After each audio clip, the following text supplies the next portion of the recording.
వెళ్ళిన దిక్కున సీతాదేవి ఉంటుంది. కాకపోతే హనుమంతుడికి సీతాదేవి అక్కడ అంటే శ్రీలంకలో ఉన్న రాజ్యంలో హనుమంతుడికి దొరకదు. కాకపోతే హనుమంతుడు రిటర్న్ వద్దాం అంటే అంతే ఎత్తుకుతాడు అనమాట. ఎత్తికాక హనుమంతుడు రిటర్న్ వద్దాం అనుకుంటాడు. రిటర్న్ వద్దాం అనుకుంటే సీత అంటే మళ్ళీ నేను రిటర్న్ వస్తే రాముడు అంటే చనిపోతాడేమో సీతాదేవి కోసం అనే భయంతో రాముడు రాకుండా ఎత్తుక్కుంటూ ఉంటాడు. సీతాదేవి ఒక చెట్టు కింద సీతాదేవి కూర్చొని ఉంటుంది. కూర్చొని బాధపడుతూ ఉంటుంది. ఈమెనేమో సీతాదేవి అనుకుంటాడు. మళ్ళీ తర్వాత ఈమె కాదేమో, మళ్ళీ తర్వాత ఈమె అనుకొని సరే ఈమె సీతాదేవి అని చెప్పి సీతాదేవి అంటే మళ్ళీ అక్కడ నుంచి రాజు అక్కడ శ్రీలంక రాజు చూస్తాడేమో అని ఆ రాజు చూడకుండా దొంగతనంగా చెట్టు మీద నుంచి దూకి చూస్తాడు. సీతాదేవి దగ్గరికి వెళ్ళి ఏమైందమ్మా అని అడిగితే సీతాదేవి చెప్తుంది అనమాట. ఇట్లా సంగతి నన్ను ఇట్లా తీసుకొని వచ్చాడని చెప్తుంది. తీసుకొని వచ్చాడని చెప్తే మరి ఎట్లా అంటే నేను రాముడికి చెప్పి తీసుకొని వస్తా అని చెప్తాడు.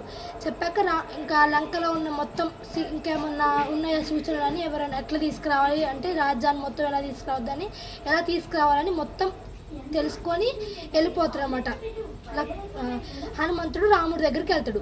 అంటే ఇప్పుడు లంకానగరంలో సీతాదేవి దొరికింది, మాట్లాడిండు, వెళ్ళిపోయి అట్లా అంటే డైరెక్ట్గా వెళ్ళిపోయిండా, ఏం చేయకుండా వెళ్ళిపోయిండా? లంకలో ఉన్న అంటే లంకలో ఎట్లుంది అంటే లంకలో సీతాదేవిని ఎలా ఇబ్బంది పెడతారు అని తెలుసుకుని వెళ్తాడు. సీతాదేవి నార్మల్గా వెళ్తారా లేకపోతే ఏమన్నా చికా చేసి వెళ్తారా? అంటే వెళ్ళేదారిలో కొన్ని ఫైటింగ్స్ జరుగుతాయి అనమాట. సముద్రం దగ్గర అంటే సముద్రంలో ఉన్న దేవుడు హనుమంతుని పంపించాడు అనమాట. పంపించకపోతే అందులో ఫైటింగ్ చేస్తాడు.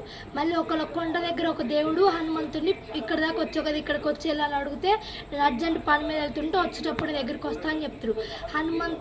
హనుమంతుడికి తోకకి నిప్పు అంటిస్తారు అనమాట.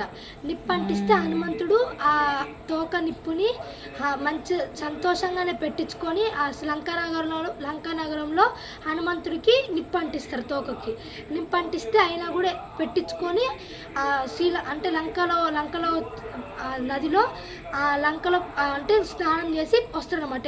అక్కడికి వెళ్ళి కొండలో ఉన్న ఒక ఆయన్ని కలిసి అంటే రాముడి దగ్గరికి వెళ్తాడు. రాముడి దగ్గరికి వెళ్ళి ఇట్లా అని చెప్తే అక్కడ నుంచి మళ్ళీ లంకలోకి వెళ్ళాలంటే వెళ్ళేది కాదనమాట. ఎందుకంటే చెరువులో నుంచి వెళ్ళేది కాదు. రాముడు అంటే హనుమంతుడు అంటే ఎగురుతాడు కాబట్టి వెళ్తాడు. కానీ వీళ్ళు ఎగరలేరు కాబట్టి వెళ్ళలేక చెరువు కాదుగా సముద్రం అయితే ఆ సముద్రంలో ఎలా వెళ్ళాలి రాముడు సముద్రం దేవుడికి దండం పెట్టుకుంటాడు. దండం పెట్టుకుంటే సముద్రం దేవుడు అంటారు, సముద్రుడి అంటారు. సముద్రుడికి దండం పెడతారు. అప్పుడు సముద్రుడు అంటాడుగా మీరు అంటే వంతెన చేసుకోండి, నేను మీకు సహాయపడతా అని చెప్తే రాముడు వీళ్ళందరూ అందులో రామనామం అనే జపం రాసి రాళ్ళతో అంటే ఆ హనుమంతుడు వాళ్ళ అందరు గ్యాంగ్ కలిసి కడతారు. అంటే ఏంటంటే అర్థం ఏంటంటే అంత బరువైన రాయి కూడా రామనామం రాయడం వల్ల నీళ్ళల్లో తేలుతూ ఉంటుంది అన్నమాట. అది వంతెనలాగా ఏర్పడిద్ది అన్నమాట. తర్వాత అందులో ఉన్న ఒక ఉడత కూడా సహాయం చేస్తుంది అనమాట. అంటే చెరువులోకి వెళ్ళి ఉసుక తీసుకొచ్చి అక్కడ బొక్కలు ఉన్న వాటిని బూడిపడం అట్లా చేస్తుంది ఉడత కూడా.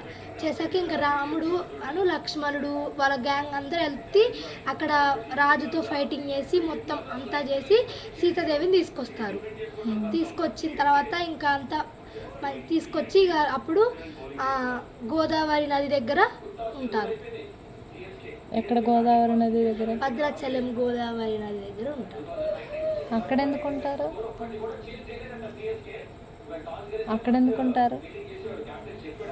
అంటే మీరు చదువుకున్న 9th క్లాస్ ఇప్పుడు దీంట్లో అంటే 10th క్లాస్ ఉపవాచకంలో ఉందా ఇది?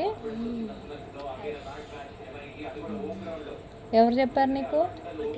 అంటే వీడియోలో చూపించారా? అంటే డైలీ చెప్పేవాళ్ళ ఒక్కసారి చెప్పారా? ఒక్కసారి వీడియోలో చూపిస్తే నీకు ఇదంతా అర్థమైందా? మరి నీకు తెలుగు రాదుగా అసలు, అంటే నీకు చదవడం రాదు. అంటే వీడియో చూసినావు, నీకు తెలుగు చదవటం రాదు, తప్పులు పోతాయి కదా. నన్నే అడుగుతావుగా మమ్మీ తెలుగులో దీని అర్థం చెప్పు, ఇంగ్లీష్ చెప్తే తెలుగులో దీన్ని ఏమంటారు చెప్పు, లేకపోతే యూట్యూబ్లో కొట్టి చెప్పు. అంటే మా టీచర్ వీడియో చూపించినప్పుడు మంచిగా అదే అంటే మంచిగా బుద్ధి పెట్టి విన్నా, అందుకే వచ్చింది. అంటే మైండ్ మొత్తం అక్కడ పెట్టి విన్నావు కాబట్టి వచ్చింది. మా క్లాస్లో కూడా చెప్పిన. క్లాప్స్ కొట్టించారా? చాక్లెట్ కూడా ఇచ్చారు. అంటే ఇప్పుడు దశరథుడికి ఎంతమంది భార్యలు? 3 భార్యలు. ఎవరెవరు? కైకేయి, సుమిత్ర, చెప్పు